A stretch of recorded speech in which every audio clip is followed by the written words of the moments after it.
E aí, beleza, gente? Tranquilo? Como falei a semana passada, né? Sou o professor Janailson Moraes, professor de ciências.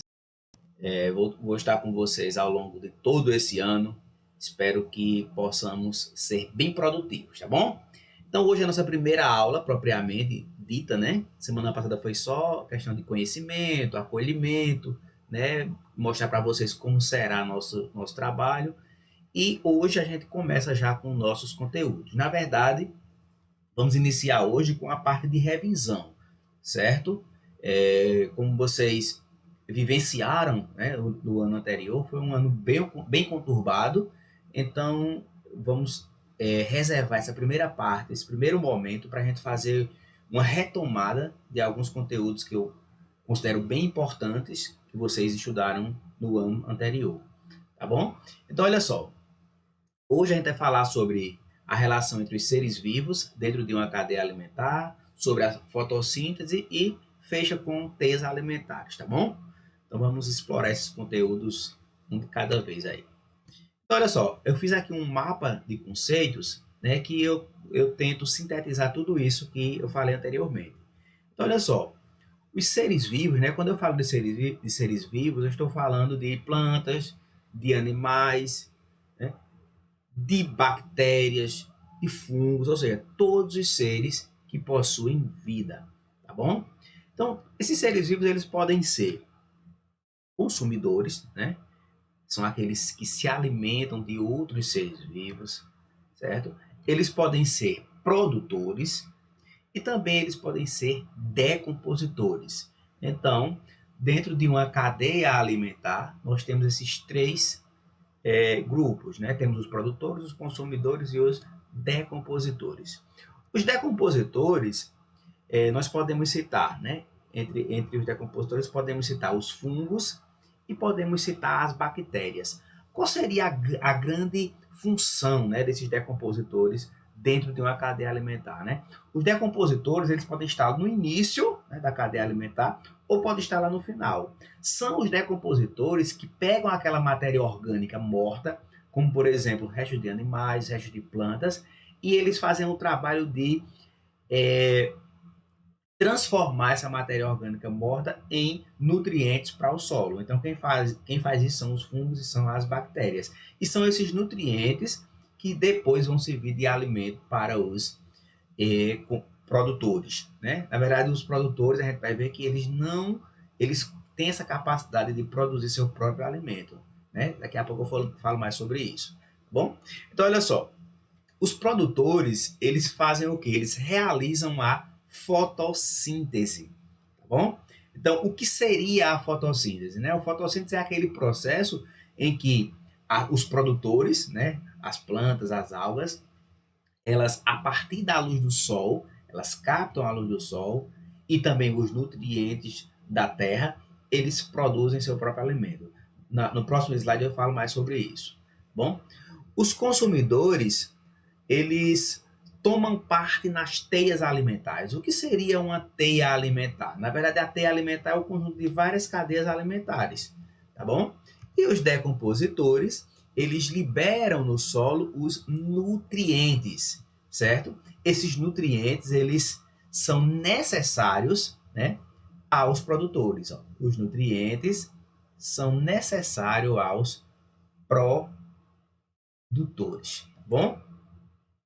Vou pegar aqui o laser, tá bom? Ó, os nutrientes são necessários aos produtores. Os produtores só vão conseguir realizar a fotossíntese por conta desses nutrientes. Beleza? Então aí eu tentei resumir a nossa aula. Vamos destrinchar um pouco mais agora. Então, nesse esquema que vocês vão ver agora, nós vamos ver uma cadeia alimentar, certo? Uma cadeia alimentar em que um ser vivo ele serve de alimento para o outro. A gente inicia com a planta, certo? A capivara se alimenta da planta, certo? E a onça se alimenta da capivara. Então nós percebemos aqui que está acontecendo o quê? Um fluxo de energia. Um ser vivo está se alimentando do outro. E na base de tudo isso tem o quê? Uma planta, que são os produtores. Tá bom? Agora, como será que as plantas e as algas se alimentam? Vamos só voltar aqui. Então aqui eu teria a planta, o produtor, A capivara seria o consumidor primário, porque está se alimentando da planta, e a onça seria o consumidor secundário, porque está se alimentando do consumidor primário, tá bom? E aí surge aquela pergunta, né? Como será que as plantas e as algas se alimentam, né? Nós temos aí um esquema que mostra exatamente o que acontece, né? Que é aquele processo conhecido como a fotossíntese. O que acontece nesse processo é que a planta, ela capta a luz do sol, ela capta através das raízes, ela retira do solo água e sais minerais, certo? E aí ocorre fotossíntese. Neste processo, a produção de açúcar, glicose, a liberação de oxigênio, importante para a nossa respiração, e ela capta o gás carbônico. O gás carbônico é aquele gás que a gente libera quando a gente respira. A gente inspira o gás oxigênio e libera o gás carbônico. Então, as plantas elas são muito importantes por isso, né? Porque elas fazem essa purificação do ar. Né? Elas pegam aquele gás que faz mal para a gente e libera aquele gás que faz bem, que é o gás oxigênio. Beleza? Muito bom. Então, as plantas e águas são chamadas de produtores, porque produzem, através da fotossíntese, né, açúcares e também outras substâncias. Os herbívoros e os carnívoros são chamados de consumidores, certo? E aí nós temos, mais uma vez, o processo de uma cadeia alimentar. Nós temos um produtor, que é o capim, nós temos o gafanhoto, que é o consumidor primário, nós temos o sapo, que é o consumidor secundário, né, que está se alimentando do consumidor primário, e nós temos a serpente, que é o consumidor terciário, tá bom?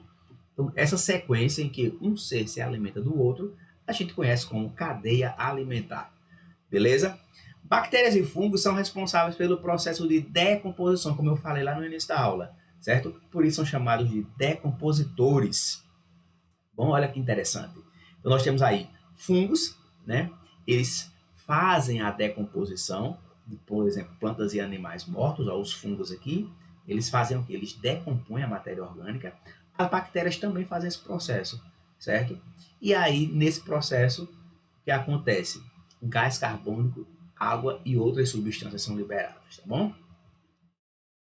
Então, o que acontece é o seguinte, no ecossistema, né, na natureza, nós não temos uma única cadeia alimentar. Nós temos várias cadeias alimentares que estão se entrelaçando, elas se relacionam. É isso que acontece. Ó. Observa que eu tenho aqui várias cadeias alimentares. Né? Várias. Ó. Tenho aqui várias espécies de plantas, aí capivara, onça. Né? Uma cadeia alimentar aqui, plantas, rato, onça. Outra cadeia alimentar, plantas, borboleta, perereca, jiboia. Então, observa aqui, há um entrelaçamento de várias cadeias alimentares, há uma teia alimentar, certo? E era isso que eu queria mostrar para vocês na aula de hoje, tá beleza? Então, lembrando que a atividade de hoje, ela será um formulário. Esse formulário vocês não precisam fazer no caderno, fazem apenas diretamente no computador ou no celular. Clique em enviar, automaticamente ao clicar em enviar já vai chegar aqui para mim. Então não precisa mandar print, não precisa mandar foto, nada disso. Beleza, gente? Valeu, até mais.